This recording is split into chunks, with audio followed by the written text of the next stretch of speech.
요엘서 2장 12절로 17절까지의 말씀, 우리 다 같이 한 목소리로 합독하겠습니다. 여호와의 말씀에 너희는 이제라도 금식하고 울며 애통하고 마음을 다하여 내게로 돌아오라 하셨나니, 너희는 옷을 찢지 말고 마음을 찢고 너희 하나님 여호와께로 돌아올지어다. 그는 은혜로우시며 자비로우시며 노하기를 더디하시며 이내가 크시사 뜻을 돌이켜 재앙을 내리지 아니하시나니, 주께서 혹시 마음과 뜻을 돌이키시고 그 뒤에 복을 내리사 너희 하나님 여호와께 소제와 전제를 드리게 하지 아니하실지 누가 알겠느냐? 너희는 시온에서 나팔을 불어 거룩한 금식일을 정하고 성회를 소집하라.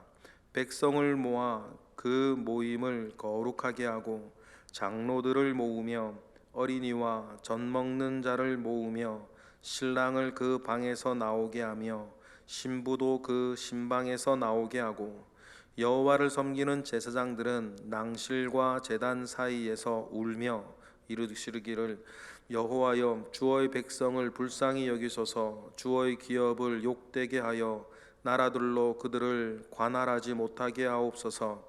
어찌하여 이방인으로 그들의 하나님이 어디 있느냐 말하게 하겠나이까 할지어다. 아멘.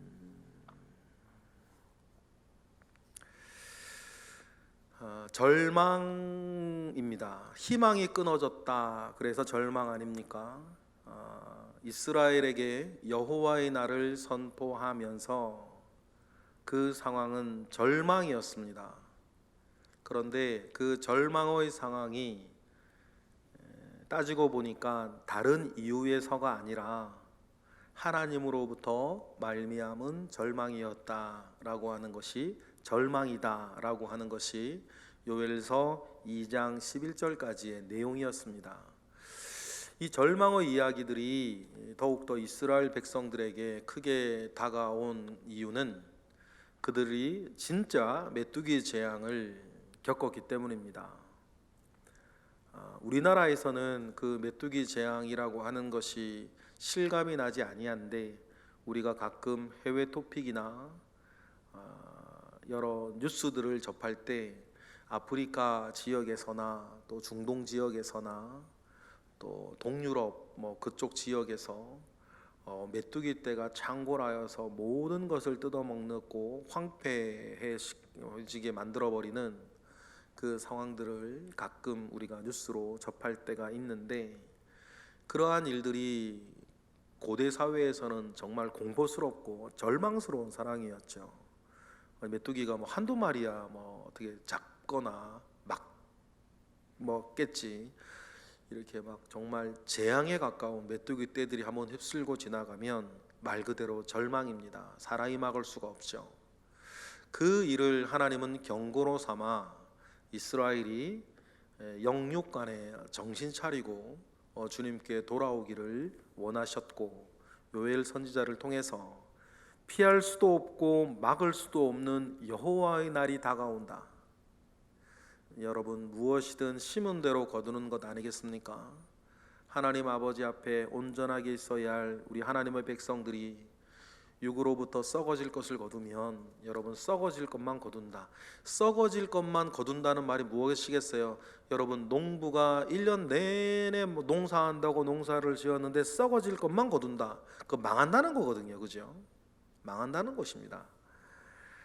그런데 이 여호와의 날, 아무것도 알지 못하고 그저 여호와의 날이니까 그저 그들이 은혜 받고 그저 그들이 복 받을 날로 생각하고 있는 이스라엘 백성들에게, 너희들의 행실을 보라, 너희들이 지금 하나님 앞에 사는 꼴을 보라, 여호와의 날이 하나님 앞에 어떤 날이 되겠느냐, 지금 모양을 보니까 여호와의 날은 너희들에게 행복과 축복의 날이 아니라 너희들의 사는 모양을 보고 하나님과 성전을 대하는, 믿음을 대하는 너희들의 태도를 보면 여호와의 날은 너희들에게 절망의 날이 될 것이다.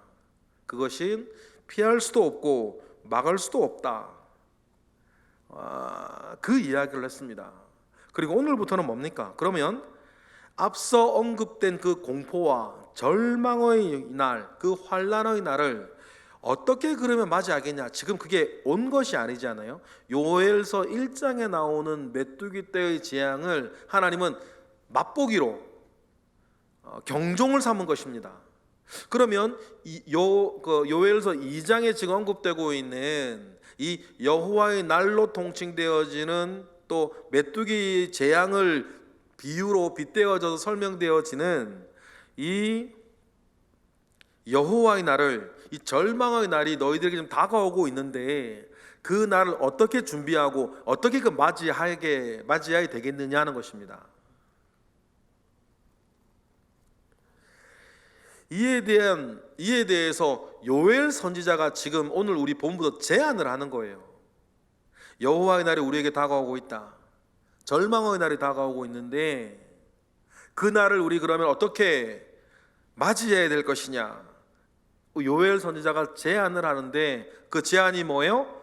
회개하고 주님께 돌아오는 것입니다.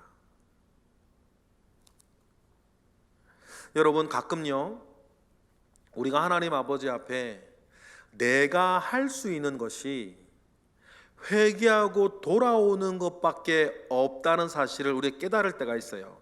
이거 깨닫는 것이 은혜입니다. 여러분, 하나님으로부터의 모든 새로운 일, 하나님으로부터의 은혜는 여러분 가만히 생각해 보세요. 크던 작던 나의 회개로부터 시작해요. 그런 일들을 여러분 숱하게 경험을 합니다. 예를 들어 제가 목회자로 있을 때 부부 사이에 어려움이 있다, 재정적으로 어려움이 있다, 관계에 문제가 있다, 이런저런 환난과 고통 가운데에서 영적으로든 육적으로든 어떤 면에서든 가정적으로든 어떤 면에서든요 어떤 환난과 고통 가운데에 우리가 들어갔을 때에, 근데 고난의 선생이라고 그 고난 가운데에 하나님께서 어떤 새로운 일을 주시고 새로운 은혜를 주실 때에 여러분 특징이 하나 있어요. 첫 출발은 뭐로부터 시작하더라? 언제나 자기 회개로부터 시작해요. 그런데 아직 은혜 받지 못할 자, 아직은 때가 이르지 못했을 때에는요 가만히 앉아서 상담을 하거나 얘기를 해보면 아직 하나님이 일을 시작하시기 전에 상태가 있어요. 다 남 탓하고 있는 거예요.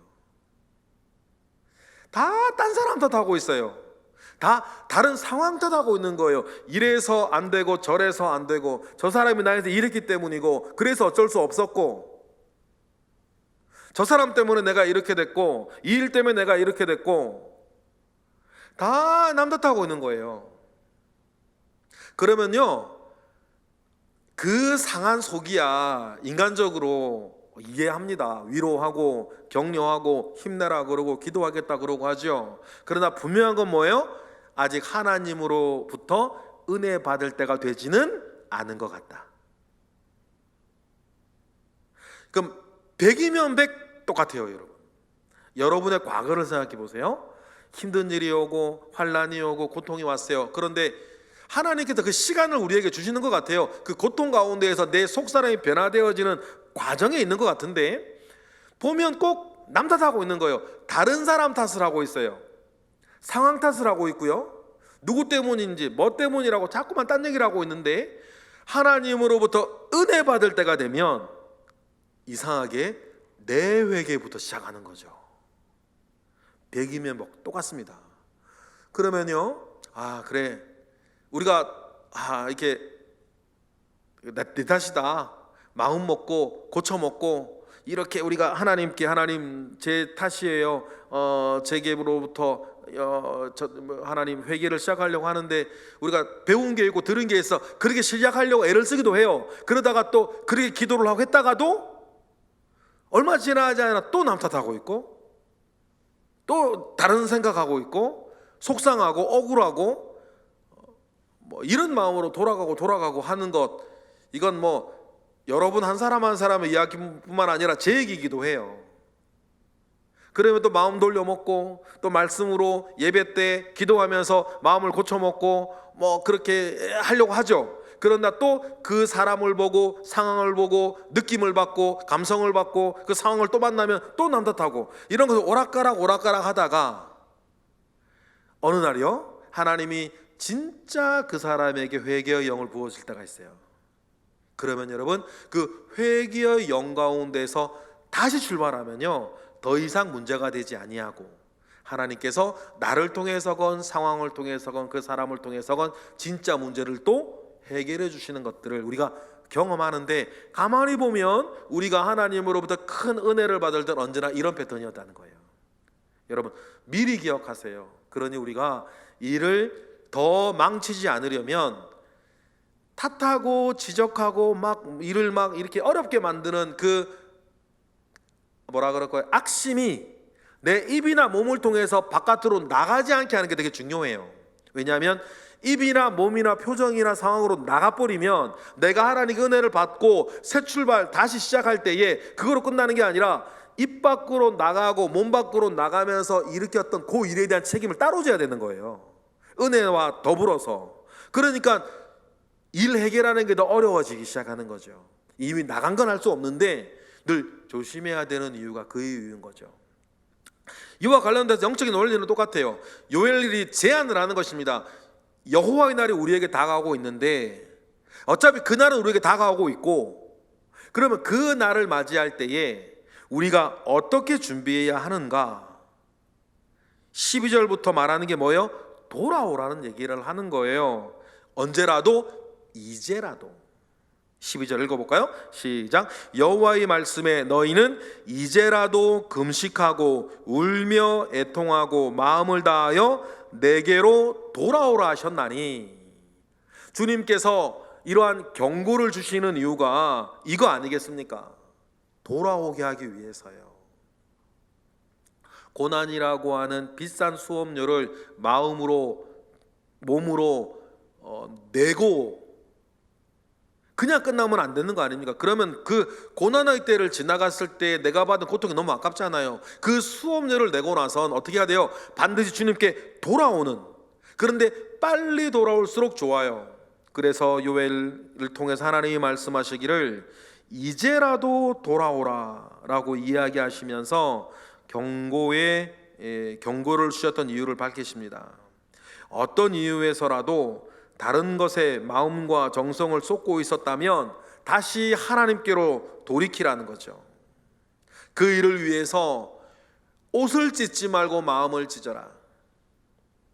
하나님은 어떤 분이시니까? 13절 읽어보겠습니다. 시작. 너희는 옷을 찢지 말고 마음을 찢고 너희 하나님 여호와께로 돌아올지어다. 그는 은혜로우시며 자비로우시며 노하기를 더디하시며 인애가 크시사 뜻을 돌이켜 재앙을 내리지 아니하시나니. 옷을 찢지 말고 마음을 찢으라. 형식보다 중요한 건 진심이란 말이에요. 우리 주님이 어떤 분이신지를 알고 진심으로 마음을 찢고 주님께 나아오라. 아프면 아플수록. 여러분, 그래 이런 내적인 변화는 우리 스스로 만들어내는 건 아니에요. 우리 스스로 이 내적인 변화를 일으킬 수 있다면 은혜가 무슨 필요하겠어요. 그러니 이러한 내적인 변화가 우리에게 일어나는 단 하나의 동력이 뭐냐면 뭡니까? 하나님으로부터의 은혜예요.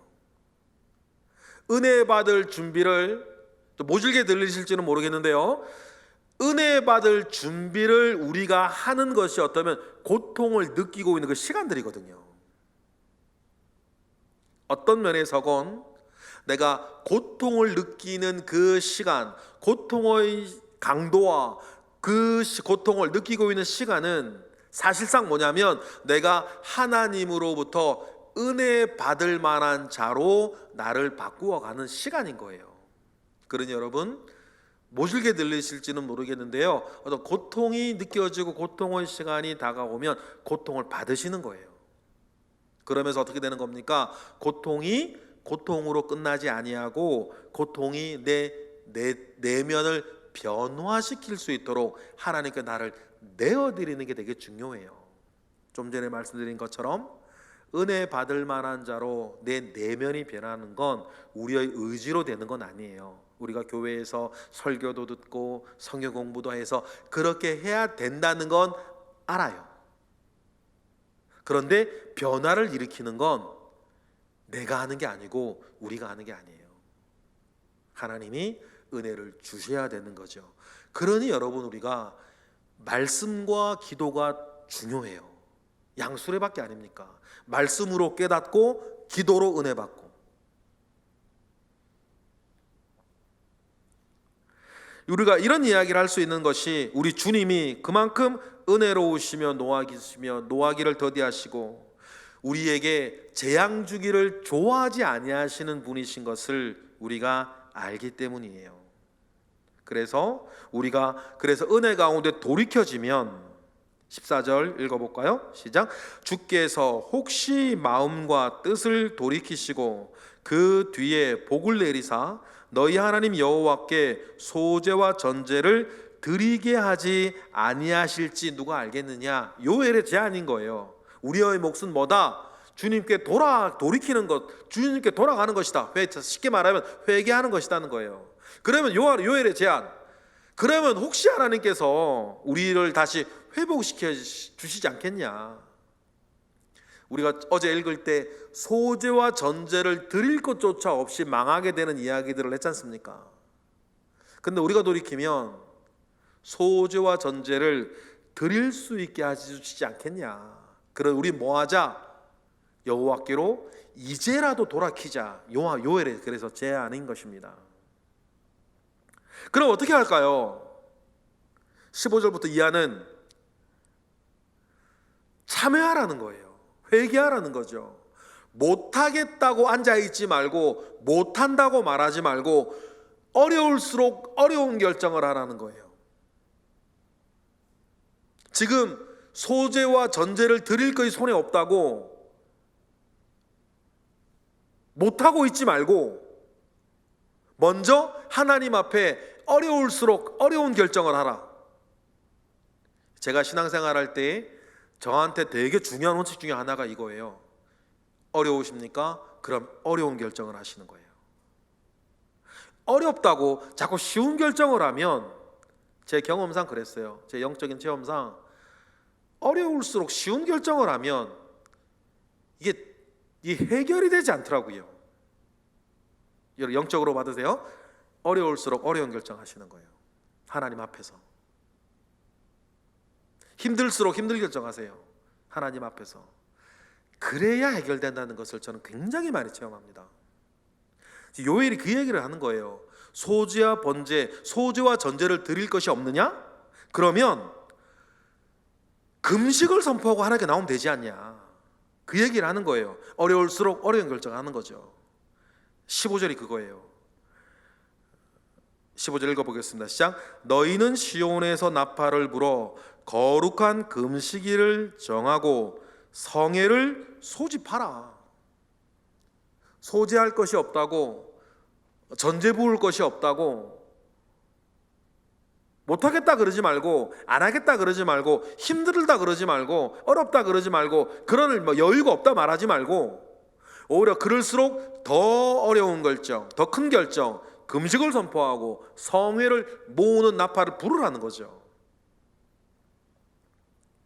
그리고 주님도 말씀하셨던 것처럼 이런 어떤 천국 잔치를 모았는데, 왕이 모았는데 원래 초청받은 사람들이 소도사야 하고 장가가야 하고 농가밭에만 할 일이 많아 못 간다 말하는 사람 되지 말고, 못하겠다고 말했다고, 못하겠다고 되었던 그 모든 이유들을 딛고 서서 주님 앞에 나오라는 거예요. 은혜가 되네 안 되네 그런 얘기 하지 말고, 몸이 아픈 애 만에 그런 얘기 하지 말고,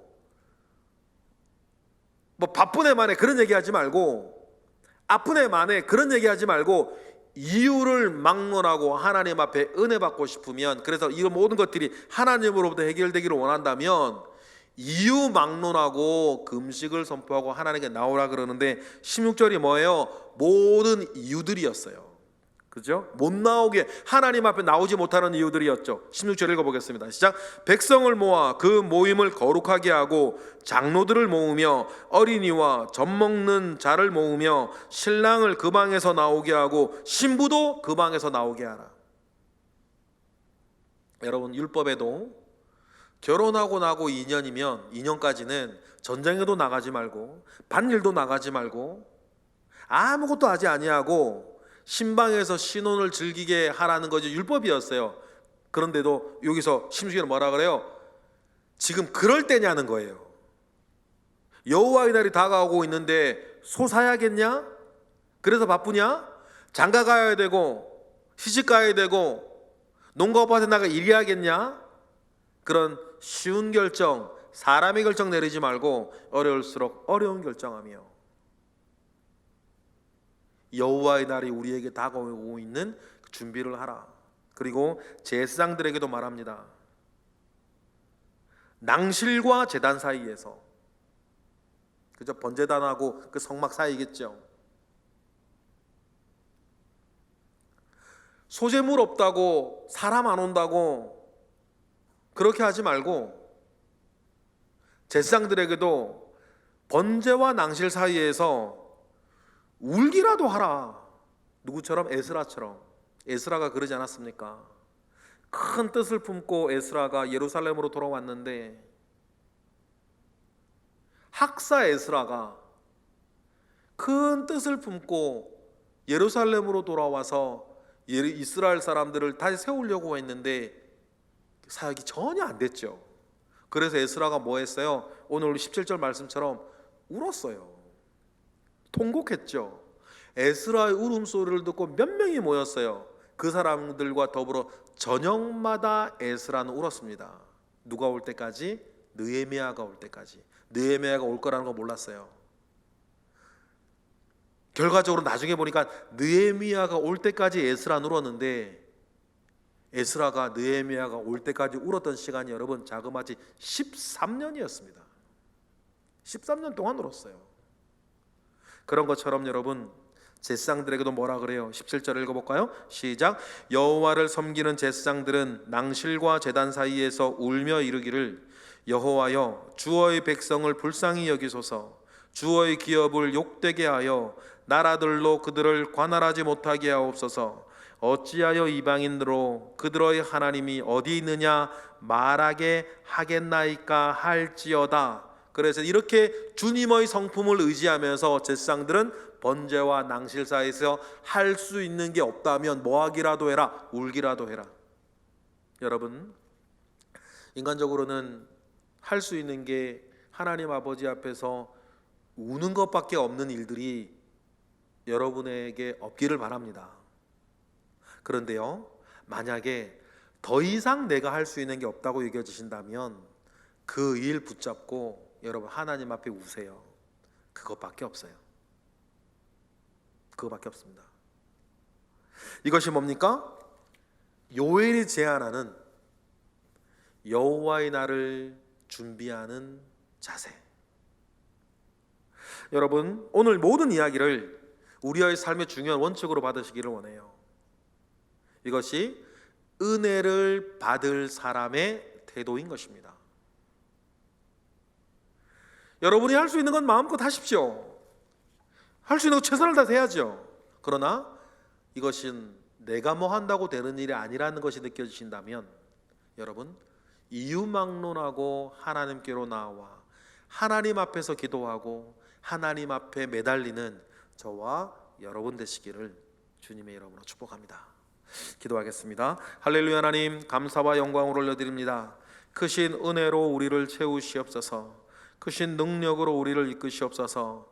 오늘처럼 하나님의 말씀으로 우리를 교훈하시고 책망하시고 바르게 하시고 의로 교육하실 때에 우리가 각성하고 하나님께로 돌아와 다른 것에 매달리지 아니하고 하나님께 매달리며 살아가는 은혜를 오늘 우리로 하여금 받게 하시옵소서. 앞으로도 어떤 일이 있으나 없으나 오직 주님께 매달리며 살아가는 우리 모든 새벽의 기도자들 되게 하시옵소서. 이 시간 드려지는 1000번째 예물 가운데 함께 하시고 오늘도 새벽을 깨워 기도하는 이들이 있으니 하나님 새벽에 잠자는 자는 꿈을 꾸나 새벽에 기도하는 자는 꿈을 이루는 줄 믿사오니 하나님 우리 가운데에 큰 은혜로 더하여 주옵소서. 하나님 이 시간 드려지는 예물들과 이 시간 드려지는 기도에 하나님께서 함께 하실 것을 믿고 감사하며 예수 그리스도의 이름으로 기도드렸나이다. 아멘.